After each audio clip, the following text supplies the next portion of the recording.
The IFSC is invalid. Top fours should be upper letters and fifth should be zero का क्या मतलब होता है, ये आज के इस वीडियो में सीख लेते हैं।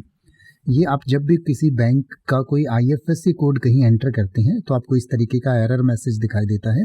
तो इसका मतलब ये है कि जो आप IFSC कोड डाल रहे हैं वो एक बार ध्यान से चेक कर लीजिए, उसमें जो पहले 4 लेटर होते हैं यानी पहले 4 जो अक्षर होते हैं वो आपको उस बैंक के नाम से मिलते जुलते मिलेंगे, यानी कि वो ABC में होंगे और कैपिटल लेटर्स में होंगे। जैसे अगर SBI का है आपका जो अकाउंट तो उसमें SBIN लिखा हुआ होगा, या फिर HDFC का है तो HDFC लिखा होगा, ICICI का है तो ICIC लिखा होगा। तो इस तरीके से पहले 4 डिजिट जो है वो कैपिटल में और अल्फ़ाबेट में होंगे और जो 5वां लेटर है वो हमेशा 0 होता है। तो आप एक बार अल्फ़ाबेट और 0 या पूरा IFSC कोड जो आपने डाला है वो एक बार चेक कर लीजिए कि उसमें कोई फुल स्टॉप या कोमा तो नहीं आ गया है या कोई लेटर आपने आगे पीछे तो नहीं कर दिया है।